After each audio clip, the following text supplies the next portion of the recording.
خبر در خبر شمس تبریز قاسمی کے ساتھ۔ ہندوستان کی سب سے بڑی عدالت سپریم کورٹ نے اپنے ہی ایک فیصلے کو غیر آئینی، غیر منطقی اور غیر ضروری بتاتے ہوئے بدل دیا ہے اور 6 ستمبر 2018 کو ایک ایسا فیصلہ سنا دیا ہے جس سے پورا ہندوستان سکتے میں ہے۔ ہر کوئی بات سوچنے پر مجبور ہے کہ فطرت کے خلاف، مشرقی تہذیب کے خلاف، ہندوستانی ثقافت کے خلاف، غیر سائنسی سپریم کورٹ نے فیصلہ کیسے سنا دیا۔ جی ہاں، ہم بات کر رہے ہیں LGBT یعنی باہم جنس پرستی کے بارے میں سپریم کورٹ کے سنائے گئے فیصلے کی۔ آج کے خبر در خبر میں ہم اسی پر تفصیل سے گفتگو کرنے جا رہے ہیں۔ 6 ستمبر 2018 کو سپریم کورٹ نے باہم جنس پرستی کے بارے میں فیصلہ سناتے ہوئے کہا کہ ہندوستان جیسے ملک میں ہر شخص کو آزادی کا حق حاصل ہے۔ ہر شخص کو یہ حق ہے کہ وہ اپنی زندگی جیسے چاہے گزارے۔ قانون صرف اکثریت کے لیے نہیں ہوتا ہے بلکہ مائنورٹی کے لیے ہوتا ہے، انفرادی آزادی کے لیے ہوتا ہے، اور اسی اصول کی بنیاد پر 5 رکنی بینچ، سپریم کورٹ کی 5 رکنی بینچ نے، جس میں سپریم کورٹ کے موجودہ چیف جسٹس دیپک مشرا بھی شامل ہیں، انہوں نے فیصلہ دیا کہ ہندوستان میں باہم جنس پرستی انکانسٹیٹیوشنل ہے، یعنی ہندوستان میں باہم جنس پرستی کو ایک جرم نہیں مانا جا سکتا ہے، اور دفعہ 377 جس کے تحت باہم جنس پرستی کو جرم مانا گیا تھا اسے سپریم کورٹ نے کل عدم قرار دے دیا ہے۔ سپریم کورٹ کے فیصلے کے بعد اب ہندوستان میں LGBT کمیونٹی کے درمیان خوشی کی لہر مانی جا رہی ہے۔ باہم جنس پرستی یعنی ایک مرد کا دوسرے مرد کے ساتھ سیکسی تعلق قائم کرنا، جنسی تعلق قائم کرنا، ایک عورت کا دوسری عورت کے ساتھ جنسی تعلق قائم کرنا، جس کو گے اور لیزبین کہا جاتا ہے۔ ایک عورت دوسری عورت کے ساتھ اس طرح کی حرکت کرتی ہے تو اسے لیزبین کہتے ہیں، اور اگر ایک مرد دوسرے مرد کے ساتھ اس طرح کی حرکت کرتا ہے تو اسے گے کہا جاتا ہے۔ اور یہ عمل ایک عمل گزشتہ زمانوں میں یا طویل زمانے سے جاری ہے۔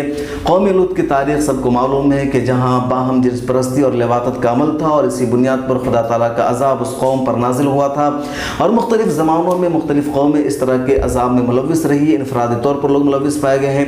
گزشتہ 20-25 برسوں میں یورپ میں مرض بہت زیادہ بڑھ گیا، اور اتنا بڑھا کہ لوگوں نے اس کو ایک الگ کمیونٹی کا درجہ دے دیا، اس کے لیے الگ سے قانون بنانے کا مطالبہ کیا، اور اب LGBT کے نام سے ایک الگ کمیونٹی بن گئی ہے، ایک آرگنائزیشن بن گئی ہے جو اپنے آپ کو مرد و عورت سے الگ شمار کرتی ہے اور اپنے لیے کچھ علیحدہ حقوق کا مطالبہ کرتی ہے۔ ان کا الگ سے جھنڈا ہے، ان کی الگ سے پہچان ہے، ان کا علیحدہ لوگو ہے، اور اس پورے کو کہا جاتا ہے، جو بھی اس عمل میں ملوث ہے اسے کہا جاتا ہے لیزبین، گے، بائی سیکسول اینڈ ٹرانسجنڈر، اسی کو مختصر میں کہتے ہیں LGBT پوری کمیونٹی بن گئی ہے، اور دنیا کے مختلف ملکوں میں اسے قانونی شکل دے دی گئی ہے۔ باہم جنس پرستی کی شادی کو جائز ٹھہرا دیا گیا ہے۔ سب سے پہلے 2000 میں نیدرلینڈ نے اپنے یہاں ایک ریفرینڈم کے ذریعے سے باہم جنس پرستی کو نہ صرف جائز قرار دے دیا بلکہ اس نے سیم سیکس میرج کو درست ٹھہرایا، اور اب سیم سیکس میرج کا عمل دنیا کے متعدد ملکوں میں درست ٹھہرایا جا چکا ہے۔ متعدد ممالک نے قانون پاس کر کے سیم سیکس میرج کی اجازت دی ہے، جس میں آسٹریلیا، ارجنٹا، امریکہ وغیرہ جیسے ممالک سر فہرست ہے۔ فرانس اور جرمنی بھی شامل ہیں۔ ہمارے ہاتھ میں ان ممالک کی پوری فہرست ہے جہاں اس عمل کو جائز ٹھہرا دیا گیا ہے۔ ایک لمبی فہرست ہے، ارجنٹائن ہے، آسٹریلیا ہے، بیلجیم ہے، برازیل ہے، کینیڈا ہے، کولمبیا، ایسے متعدد ممالک ہیں، اور بیشتر ممالک جو ہیں وہ سب کے سب یورپ کے ہیں، جہاں اس عمل کو نہ صرف درست ٹھہرایا گیا ہے بلکہ شادی کرنے کی اجازت دے دی گئی ہے۔ اس کے علاوہ 77 سے زائد ایسے ممالک ہیں جہاں اسے جرم گردانا گیا ہے، اور جو کوئی اس کام میں ملوث پایا جاتا ہے اسے سخت سزا دی جاتی ہے۔ دنیا کے 17 ایسے ممالک ہیں جس میں سعودی عرب، پاکستان، متحدہ عرب امارات وغیرہ شامل ہیں، وہاں اگر کوئی باہم جنس پرستی میں ملوث پایا جاتا ہے تو اسے سزائے موت دی جاتی ہے۔ اس کے علاوہ کئی ایسے ممالک ہیں جہاں باہم جنس پرستی میں ملوث لوگوں کو عمر قید کی سزا دی جاتی ہے۔ ہندوستان میں بھی 1861 سے دفعہ 377 نافذ ہے، جس کے تحت خلاف فطرت سیکس کرنے والوں کو عمر قید کی سزا ہوتی ہے، کم از کم 10 سالوں کی سزا دی جاتی ہے۔ جب برٹش گورنمنٹ ہندوستان میں تھی تو اسی زمانے میں 1861 میں قانون بنایا گیا تھا۔ اس قانون میں کہا گیا تھا کہ خلاف فطرت یعنی نیچرل سیکس کرنے والوں کو سزا دی جائے گی، یہ ایک جرم ہندوستان میں ہے اور اسی پر عمل ہوتا ہوا آ رہا تھا۔ لیکن جب یورپ میں وبا پھیل گئی، قانون بننے شروع ہو گئے، تو 1999 میں ہندوستان میں بھی اس سلسلے میں بحث ہونے لگی اور پہلی مرتبہ ناس فاؤنڈیشن نے دہلی ہائی کورٹ کا دروازہ کھٹکھٹاتے ہوئے 2001 میں دفعہ 377 آئی پی سی کی دفعہ 377 کو چیلنج کرتے ہوئے کہا کہ ہندوستان میں غیر آئینی ہے، یہ انسانی حقوق کے خلاف ہے، ہر شخص کو اپنی زندگی گزارنے کا حق ہے، اگر ایک شخص اپنے ہم جنس کے ساتھ جنسی تعلق قائم کرتا ہے تو وہ جرم کیوں اور کس بنیاد پر اسے سزا دی جائے گی۔ ہائی کورٹ نے اس درخواست کو شروع میں کوئی توجہ نہیں دی، اس پر سماعت سے بھی انکار کر دیا، لیکن اس پر احتجاج ہوا، کئی طرح کی سفارشیں چلی اور بالآخر ہائی کورٹ نے اس درخواست کو یعنی جو پیائل داخل کی گئی تھی اس پر سماعت کے لیے اس عرضی کو قبول کر لیا اور جولائی 2009 میں دہلی ہائی کورٹ نے دفعہ 377 کو انکانسٹیٹیوشنل قرار دے دیا اور کہا کہ ہندوستان جیسے ملک میں اب یہ غیر ضروری ہے، غیر آئینی ہے، ہر شخص کو اپنی مرضی کے مطابق زندگی گزارنے کا حق ہے۔ دوسرے لوگوں نے دہلی ہائی کورٹ کے فیصلوں کو چیلنج کیا اور سپریم کورٹ میں فیصلہ چیلنج کیا گیا، چنانچہ سپریم کورٹ نے دسمبر 2013 میں ہائی کورٹ کے فیصلے کو بدل دیا اور کہا کہ باہم جنس پرستی خلاف فطرت عمل ہے، ہندوستان جیسے ملک میں اس کی ہرگز اجازت نہیں دی جا سکتی ہے، یہ یہاں کی تہذیب کے خلاف ہے، یہاں کی ثقافت کے خلاف ہے، غیر سائنسی ہے۔ لیکن اس کے باوجود لوگ مانے نہیں اور سپریم کورٹ کے فیصلے سے کچھ لوگوں نے اتفاق نہیں کیا، کچھ پولیٹیکل لیڈر بھی ہیں جنہوں نے اتفاق نہیں کیا، جس میں ششی تھرور کا نام سر فہرست تھے اور اس مسئلے کو لے کر انہوں نے پارلیمنٹ میں 2015 اور 16 میں پرائیویٹ بل بھی پیش کیا۔ اس کے بعد ناس فاؤنڈیشن نے ریویو پیٹیشن سپریم کورٹ میں دائر کی اور اب سپریم کورٹ نے ریویو پیٹیشن پر عمل کرتے ہوئے اس کی سماعت کرتے ہوئے 2017 میں فیصلہ محفوظ کر لیا اور 6 ستمبر 2018 کو انہوں نے فیصلہ سنا دیا کہ ہندوستان میں دفعہ 377 غیر ضروری ہے، غیر آئینی ہے اور اس دفعہ کو سپریم کورٹ نے کل عدم قرار دے دیا۔ اس فیصلے کے نتیجے میں اب یہ عمل ہندوستان میں جرم نہیں رہ گیا ہے۔ اگر کوئی گے ہے یا کوئی لیسبین ہے یعنی باہم جنس پرستی میں ملوث ہے تو اس کا یہ عمل جرم نہیں مانا جائے گا، اس کا کرائم نہیں مانا جائے گا، اس کے خلاف کیس درج نہیں ہوگا۔ ہندوستان میں جو LGBT کمیونٹی ہے اس کی تعداد مسلسل بڑھتی جا رہی ہے۔ سرکاری اعداد و شمار کے مطابق یعنی 2012 میں وزارت صحت کے سامنے جن لوگوں نے اقرار کیا تھا کہ ہم LGBT کمیونٹی سے تعلق رکھتے ہیں وہ تعداد 2 ملین سے زائد کی ہے۔ غیر سرکاری اعداد و شمار کو مانے یا ویب سائٹ پر جیسا کہ ایک رپورٹ تھی اس کو مانا جائے تو اس میں لکھا ہوا ہے کہ ہندوستان کی جو آبادی ہے 1 بلین 35 لاکھ کی، اس میں سے تقریباً 10% لوگ LGBT میں ملوث ہیں یعنی باہم جنس پرستی کے شکار ہیں یعنی اور ان کی جو پوری تعداد ہوتی ہے وہ 135 ملین کی ہوتی ہے، یعنی ہندوستان کی بہت بڑی تعداد اس جرم میں ملوث ہو گئی ہے اور خلاف فطرت اس عمل کو کر رہی ہے۔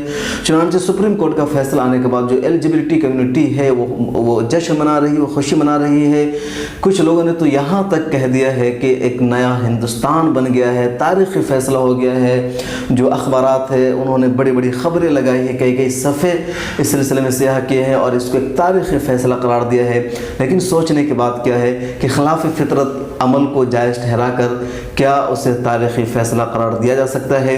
کیا مرد اور عورت کے وجود کا مقصد محض جنسی خواہش کی تکمیل ہے، خواہ جس طرح ہو جائے، جانوروں کے ذریعے ہو جائے یا پتھروں پر ہو جائے یا کسی اور ذریعے ہو جائے، یا مرد و عورت کی پیدائش کا مقصد افزائش نسل ہے، نسلوں کا اضافہ ہے، ایک مہذب معاشرہ کی تشکیل ہے؟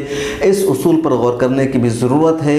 کیا مغرب اگر ترقی کر رہا ہے، ویسٹرن کلچر ترقی کر رہا ہے، تو کیا ویسٹرن کلچر کی ہر چیز اپنانا ضروری ہے؟ مغرب تعلیم میں ترقی کر رہا ہے، ایجوکیشن میں ترقی کر رہا ہے، پیسے کے اعتبار سے ترقی کر رہا ہے، تعمیر میں ترقی کر رہا ہے، ان چیزوں کو اپنایا جائے۔ یہ ضروری نہیں کہ وہاں بے حیائی ہے، بے شرمی ہے تو ان چیزوں میں بھی اس کو فالو کیا جائے، اور ایسا نہیں کہ ان چیزوں میں اسے فالو کرنے کی وجہ سے یا اس کی تقلید کرنے کی وجہ سے ترقی ہو جائے گی۔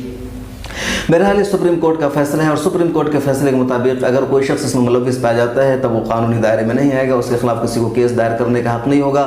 اگر بات کی جائے مذاہب کی تو کوئی بھی مذہب باہم جنس پرستی کے قائل نہیں ہے، ہر مذہب میں باہم جنس پرستی کو جرم گردانا گیا ہے۔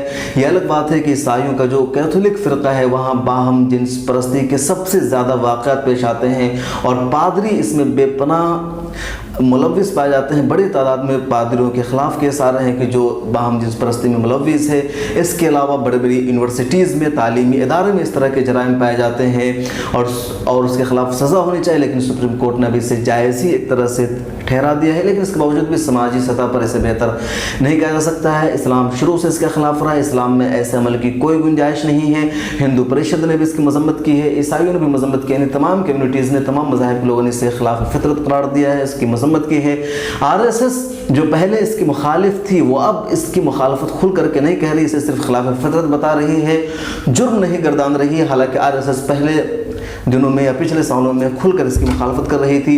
BJP نے اس معاملے میں خود کو پورے معاملے سے الگ کر لیا ہے. BJP نے سپریم کورٹ پر اس فیصلے کو چھوڑ دیا اور کہا کہ سپریم کورٹ جو چاہے فیصلہ کرے، ہم اس میں کوئی مداخلت نہیں کریں گے. حالانکہ انڈین حکومت کو چاہیے تھا کہ ایک موقف اپناتی اور اپنا موقف سپریم کورٹ میں پیش کرتے، لیکن سپریم کورٹ میں انڈین حکومت نے خود کو الگ کر لیا اور سپریم کورٹ نے فیصلہ سنا دیا ہے. اب لیزبین یعنی LGBT کو قانونی درجہ مل گیا ہے. لیزبین یا گے کو کرائم کرنے والے میں شمار نہیں کیے جائیں گے. اور ہندوستان بھی دنیا کے ان ملکوں میں شامل ہو گیا ہے جہاں بے حیائی عام ہو گئی ہے اور LGBT کو قانونی درجہ حاصل ہو گیا ہے. آج کے خبر در خبر میں اتنا ہی. پھر ملاقات ہوگی اگلے کسی عنوان پر. یہ پروگرام دیکھنے کے لیے آپ کا شکریہ. ملت ٹائمز کی مزید ویڈیوز دیکھنے کے لیے یہاں کلک کر کے سبسکرائب کریں اور بیل آئیکن کو ضرور دبائیں تاکہ آپ کو ہماری ہر ویڈیو کا نوٹیفیکیشن مل سکے. فیس بک پر ملت ٹائمز کا پیج لائک کریں، ٹویٹر اور دیگر سوشل اکاؤنٹ کو فالو کریں. ملکی و عالمی حالات پر تازہ ترین نیوز اور تجزیہ پڑھنے کے لیے کہیں بھی کبھی بھی لاگ آن کریں www.millettimes.com. اردو، انگلش، ہندی تینوں زبانوں میں موجود ہے یہ ویب سائٹ. سرکاری، سیاسی دباؤ اور کارپوریٹ سے آزاد ایماندارانہ صحافت کو فروغ دینے میں آپ ہمیں اپنا تعاون پیش کریں. تفصیلات ڈسکرپشن میں ہیں.